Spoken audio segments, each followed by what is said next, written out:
امام غزالی رحمتullah علیہ کو جب انتقال ہو گیا کسی کے خواب میں آئے، فرمایا غزالی کیسے مغفرت ہوئی؟ قرآن بہت لکھا، حدیثیں بہت لکھی، اتنے بڑے امام تھے، کہنا یار کچھ کام نہیں آیا، میں ایک دن حدیث لکھ رہا تھا، قلم اٹھایا، اس کو سیاہی میں ڈبویا، اور جب وہ قلم کاغذ پہ رکھا، وہ جو سیاہی کا ببولا بنا تو اتنی دیر میں ایک مکھی آ کے بیٹھ گئی اس پہ، اور وہ سیاہی کے پانی کو پینے لگی، کیونکہ گرمی تھی۔ میں نے قلم کو روک لیا کہ اللہ کی مخلوق ہے، اس کو مکھی کو پانی پینے دیتا ہوں۔ کہتا میں مر گیا۔ میرے رب نے پوچھا غزالی یہ تو بتا کہ اس مکھی کو تو نے پانی پینے کا موقع کیوں دیا تھا؟ وہ تو تیری کوئی تعریف نہیں کر سکتی تھی، وہ جا کے لوگوں کو بتا نہیں سکتی تھی۔ فرمایا اللہ میں نے اس لیے اس کو پانی پینے دیا، میں نے کہا میرے اللہ کی مخلوق ہے، آپ کی محبت میں۔ فرمایا اچھا پھر جو کوئی میری مخلوق پر رحم کرے تو میں پھر اس پر رحم نہ کروں؟ اپنے دل پہ ہاتھ رکھ کے پوچھو تو صحیح، تمہیں پتا ہے تمہاری بہن غریب ہے، تم جانتے ہو کہ تمہارا کون سا رشتہ دار محتاج ہے، صاحب مال ہونے کے باوجود کبھی پیسوں کا پیکٹ بنا کے ان کے گھر پہ پھینک کے نہیں آئے تم رات کے اندھیرے میں؟ بتاؤ تو صحیح، نمازی ہو نا، سڑک پہ چلتے ہوئے جو اینٹ کبھی کسی ٹرالی سے کسی گاڑی سے گر جاتی ہے، کوئی مرا ہوا جانور پڑا ہوا ہوتا ہے، بتاؤ تو صحیح یہ وہ دین ہے جس میں کتے کو پانی پلانے کی وجہ سے ایک عورت کو جنت کی بشارت دی جا رہی ہے، اور نبی علیہ السلام اس عورت کا ذکر کرتے ہیں۔ تم بتاؤ تو صحیح کیا سڑک پر پڑے ہوئے اس پتھر کو، اس گھوڑے کو کبھی روک کے، اپنی گاڑی روک کے، اسکوٹر سائیکل روک کے، اپنے پیر سے ہاتھ سے اٹھا کے سائڈ پہ رکھا؟ اپنے دل سے پوچھو تو صحیح، بتاؤ تو صحیح تمہارا جو غیر مسلم دوست، تمہارا غیر مسلم پڑوسی، تمہارے ساتھ رہنے والا جو بندہ ہے جس نے بچپن تمہارے ساتھ گزارا، جو اسکول میں تمہارے ساتھ پڑھتا رہا، آج وہ پریشان ہے، دکھی ہے، وہ ملتا ہے تو نظریں پھیر لیتا ہے، بتاؤ تو صحیح کیونکہ تم نمازی ہو اس لیے پوچھ رہا ہوں، اگر نمازی نہیں ہوتے پھر نہیں یہ سوال کیا جا سکتا، کیونکہ نمازی کا مطلب ہی یہی ہے کہ یہ نبی علیہ السلام کی اطاعت کرنے والا بندہ یہ سجدے میں اپنے رب سے وعدہ کر کے آیا کہ تیرے رسول کے ساتھ میں وفاداری کا اعلان کرتا ہوں، اور نبی سے وفاداری یہی ہے کہ جو رسول اللہ نے کہا ہم اس کی اتباع کریں گے۔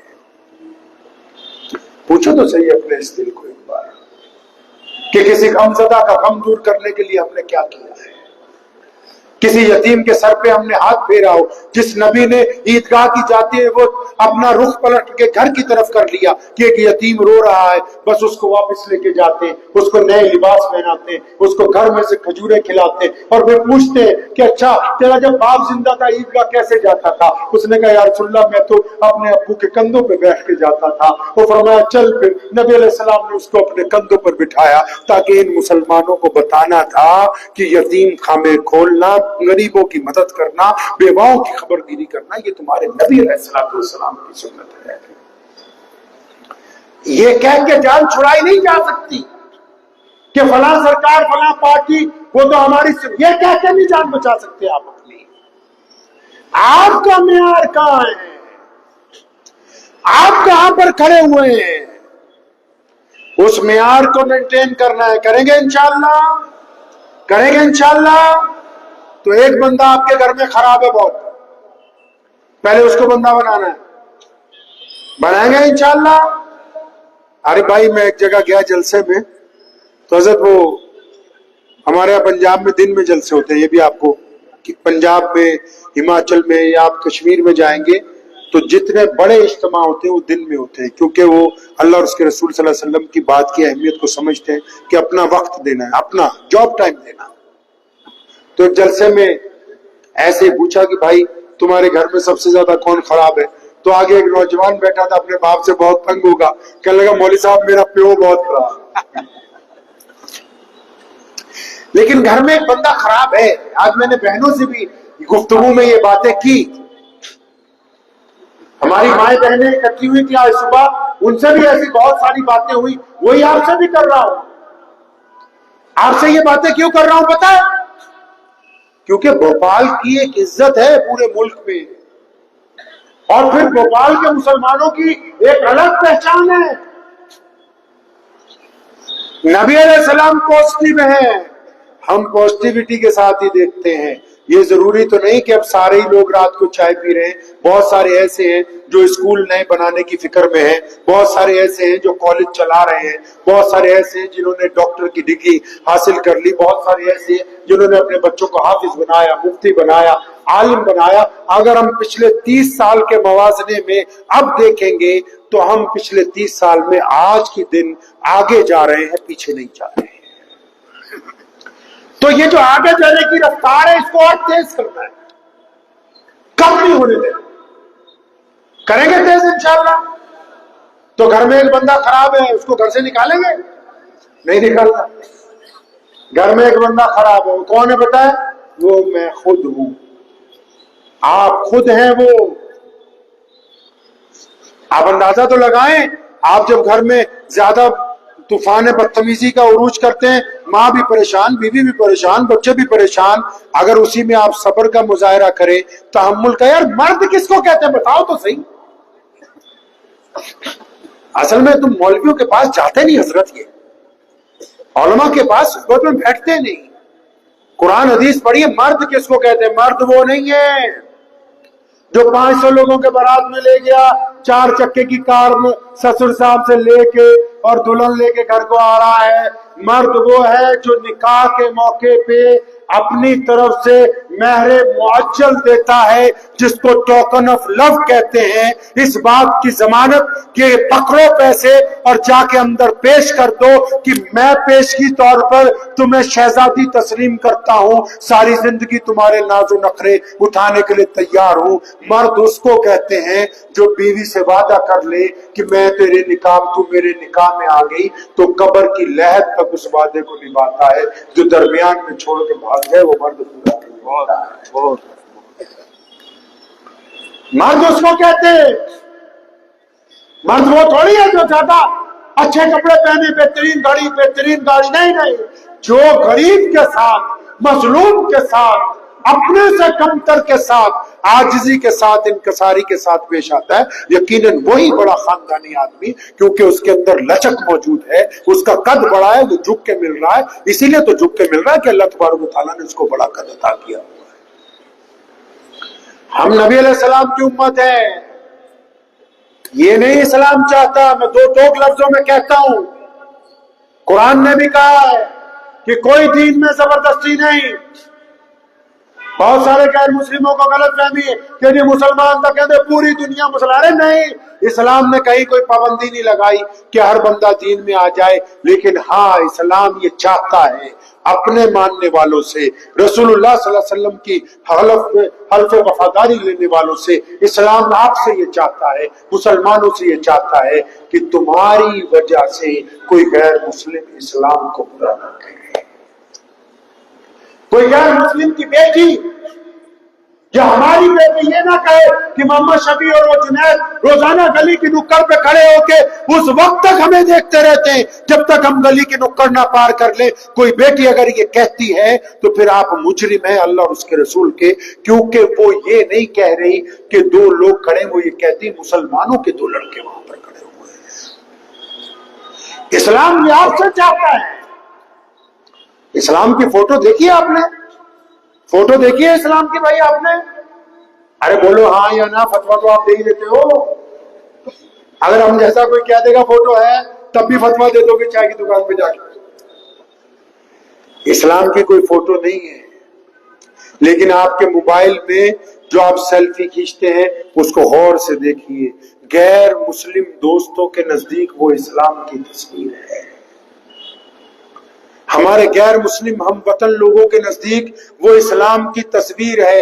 اس تصویر کو دیکھ کے پوچھو نا کہ یہ تصویر ایماندار کی ہے یا بے ایمان کی ہے, یہ تصویر ایک صوفی آدمی کی ہے یا شرابی کی ہے, یہ تصویر ایک ٹھگ کی ہے یا بہت بڑے دیانتدار کی ہے. اس تصویر کو بار بار دیکھیے. اگر آپ کو لگتا ہے کہ اس تصویر میں